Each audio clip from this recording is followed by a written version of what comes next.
নমস্কার। ঠাকুর শ্রী শ্রী রামকৃষ্ণ পরমহংসদেব এবং মা শারদার চরণে আমার সশ্রদ্ধ প্রণাম জানিয়ে ভিডিওটা শুরু করছি। জব ঠিকঠাক হচ্ছে তো? এই প্রশ্নে বর্তমানে লক্ষ লক্ষ মানুষ দিশেহারা। মালা হাতে নিয়ে বসলেই মন এদিক ওদিক ছুটে যায়। মন এক সেকেন্ড ঠাকুরে, তো পরের সেকেন্ডে বাজারের হিসেব, ঘরের কাজ, অফিসের চিন্তা, লাভ ক্ষতি, কে কি বলল না বলল, একের পর এক চিন্তা মাথায় এসে ভিড় করে।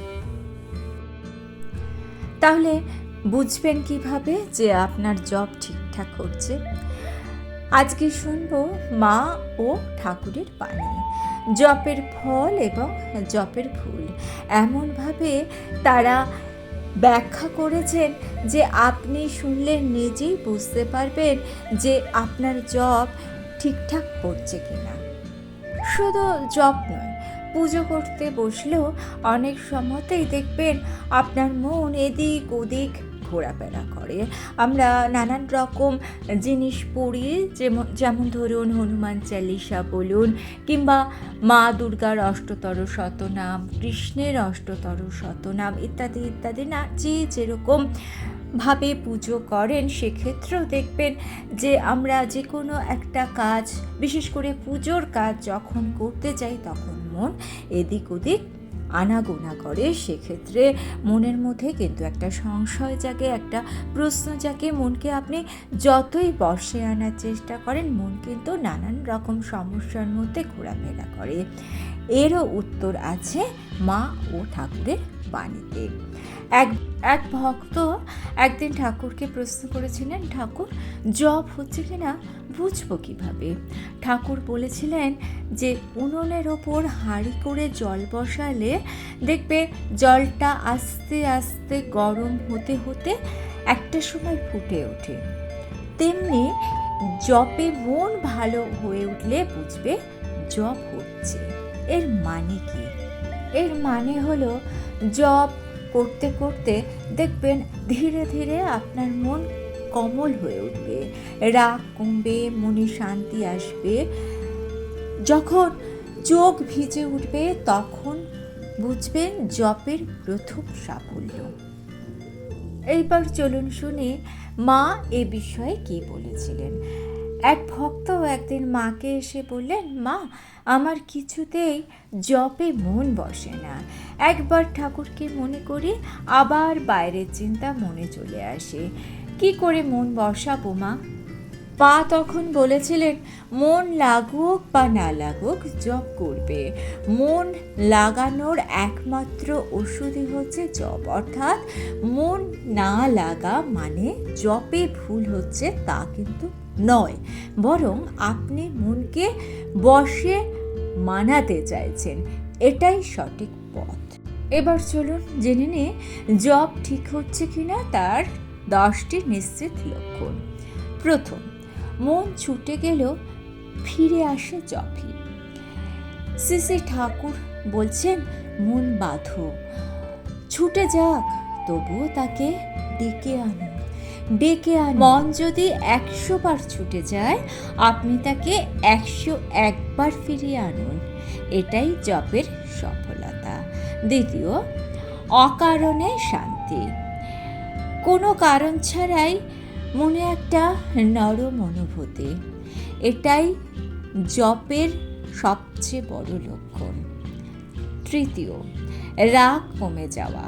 মা বলতেন, জপ করলে মন ধীরে ধীরে দয়ালু হয়। রাগ কমে গিয়ে মন আস্তে আস্তে সহনশীল হয়ে ওঠে। সহনশীলতা হওয়া জপেরই ফল। 4 নম্বর, দোষ ত্রুটি ধরা পড়ে। ঠাকুর বলছেন, মন শুদ্ধ হলে ভেতর থেকেই উপদেশ আসে। ভুল করতে গেলেও ভেতর থেকেই বাধা দেবে। পঞ্চমত, জপের ইচ্ছা বাড়ে। প্রথমে কষ্ট লাগবে, পরে মনে হবে আজ একটু বেশি জপ করি। এটাই হচ্ছে আসল উন্নতি। ষষ্ঠ লক্ষণ, ছোট ছোট কারণে সুখ অনুভূত হবে। এমন সুখ যা টাকা বা মানুষ দিয়ে পাওয়া যায় না। যেমন ধরুন, আপনি কোনো অবলা পশুকে একটু খেতে দিলেন, আপনার মনটা হয়তো খুব ভারী হয়েছিল। আপনার বাড়ির উঠোনের সামনে যে দুটো অবলা প্রাণী আপনার দিকে সুন্দর মিষ্টি চোখে তাকিয়ে থাকে, আপনাকে বলে খুব খিদে পেয়েছে গো, একটু খেতে দেবে? আপনি যদি ঘরে যা কিছু আছে একটু গুছিয়ে ওদেরকে ভালোবেসে খেতে দেন, দেখবেন আপনার মন হঠাৎ করে ভালো হয়ে গেল। এর কারণ আপনি খুঁজে পাবেন না, আর এই ভালো লাগা আপনি কোনোদিন কোনোভাবে কোথাও থেকে কিনে নিতে পারবেন না। এগুলো আসে জপ বা ঠাকুরের প্রতি ভক্তি বা মনকে ঠাকুরের পায়ে অর্পণ করার ফলে আপনার মন যে ধীরে ধীরে শান্ত হচ্ছে, ধীরে ধীরে পবিত্র হচ্ছে, তারই ফলে। সত্যমত মন ধীরে ধীরে স্থির হবে। ঠাকুর বলতেন, নামে চিত্ত স্থির হয়। আগের মতো এত ভাবনা মাথায় ঘুরবে না। অর্থাৎ আপনি যখন জপ করতে বসবেন বা পুজো করতে বসবেন, তখন দেখবেন আগের থেকে অনেক অনেক বেশি আপনি মন বসাতে পারছেন। অষ্টমত, আচরণে পরিবর্তন হবে, অহংকার কমে যাবে, ক্ষমা করা সহজ হবে। জপের প্রভাব চরিত্রে দেখা যায়। নবমত, আশঙ্কা ভয় কমবে। শ্রী মা বলতেন, তুমি নাম নাও, আমি তোমার বিপদের সময় তোমার পাশে আছি। দশমত, কঠিন সময়ও মাথা ঠান্ডা থাকে। যে মানুষ জপে অগ্রগতি করে, ঝড় তুফানেও সে থামে না। এবার জানবো কেন অনেকের জপ ঠিক হয় না। প্রথম, শুধু ঠোঁটে জপ নয়, মনেও জপ করতে হবে। ঠাকুর বলছেন, ঠোঁট নড়ে মন অন্যত্র, এতে ফল নেই। জপের সময় মন অন্যত্র যদি যায়ও, তাকে নিয়ন্ত্রণে আনতে হবে।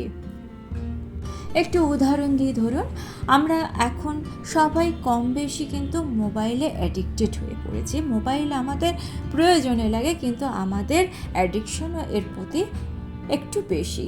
তাই যখন জপ করবেন বা পুজো করবেন, তখন মোবাইলটাকে পুরোপুরি সাইলেন্ট করে দিন।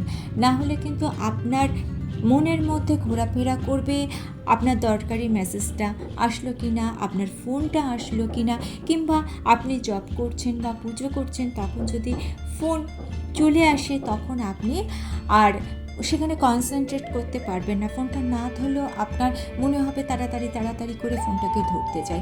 তাই টোটালি ফোনটা আপনার সামনে থেকে সরিয়ে দিন। মোবাইল যেহেতু আজকালকার দিনে মানুষ বেশি ব্যবহার করে, তাই মোবাইলের প্রসঙ্গ দিলাম। ঠাকুর এবং মায়ের সময় যে মোবাইল ছিল না, এই কথা সবাই জানেন। আমি জাস্ট একটা উদাহরণ দিলাম যে মন আমাদের যেমন যত্রতত্র এদিক ওদিক ঘোরাফেরা করে, সেটা একটা বড় কারণ মোবাইল। তাই এরকম যাতে না হয়, মোবাইলটাকে সরিয়ে দিন আর মনটাকে নিজের কন্ট্রোলে রাখার চেষ্টা করুন। দ্বিতীয়, তুলনা করা।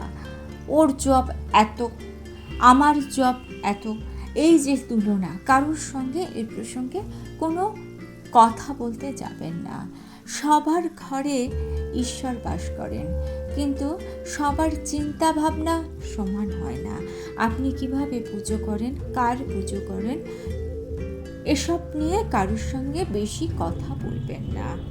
তৃতীয়ত, জবকে দায়িত্ব ভাবা। জব কাজ নয়, জব হচ্ছে একটা প্রেমের সম্পর্ক।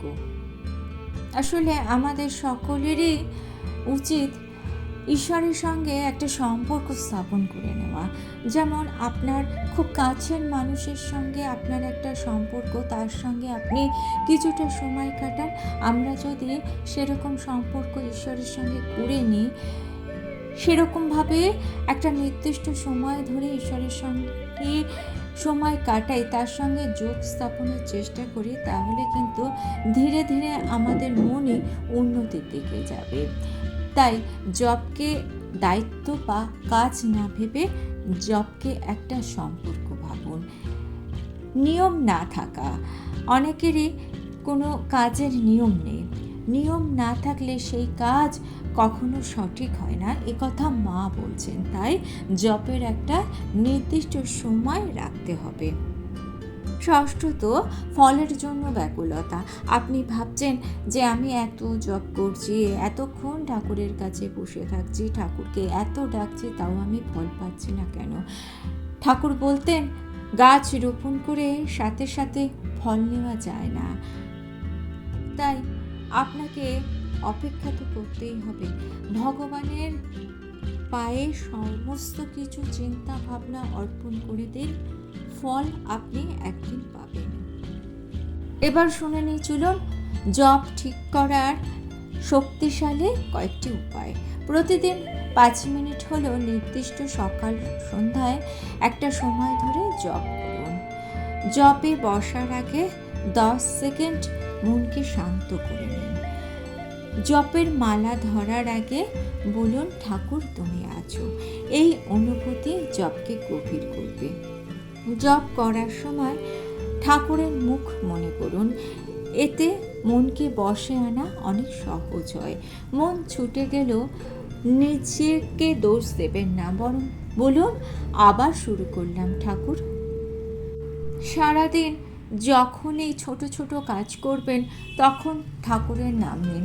যেমন ধরুন, রান্না করতে করতে, বাসন মাজতে মাজতে, আপনার সারাদিন যখন আপনার ইচ্ছে হয় ঠাকুরের নাম নিন। এতে যে সুন্দর করে বসে ধূপ দীপ জ্বালিয়ে ঠাকুরের নাম নিতে হবে তা নয়, আপনার যখন ভালো লাগে তখন নাম নিন। যেদিন মন খারাপ সেদিন বেশি করে ঠাকুরের নাম নেবেন। ঠাকুর শ্রী শ্রী রামকৃষ্ণ পরমহংসদেব বলতেন, দুঃখের সময় জপ খুব কাজ দেয়। দুঃখের সময় ভগবান আমাদের কাছে থাকেন। তাই দুঃখের সময় বারে বারে ঠাকুরের নাম নিন। সব শেষে বলি, জপ ঠিক হচ্ছে কি না তা বোঝার সেরা উপায়, আপনি জপ করতে বসছেন, এটাই তো বুঝিয়ে দেয় যে আপনি ঠাকুরকে চাইছেন, ঠাকুর আপনাকে চাইছে। শ্রী শ্রী মা শারদা বলছেন, একদিন তুমি নিজেই বলবে এ জপ আমায় বাঁচিয়ে রেখেছে। তাই সব সময় ঠাকুরের নাম নিন, ঠাকুর আপনার সঙ্গে থাকবে। জপ কখনো ভুল হয় না, ধীরে ধীরে গভীর হয়। ভিডিওটা যদি আপনাদের ভালো লেগে থাকে চ্যানেলটিকে সাবস্ক্রাইব করে নিয়ে পাশে থাকা বেল আইকনটা প্রেস করে দিয়ে অল অপশনটা ক্লিক করে দেবেন, তাহলে যখনই নতুন কোনো ভিডিও আপলোড করব তার নোটিফিকেশন আপনাদের কাছে পৌঁছে যাবে। ঠাকুর ও মায়ের চরণে প্রণাম জানিয়ে আজকে এই পর্যন্তই। Thanks for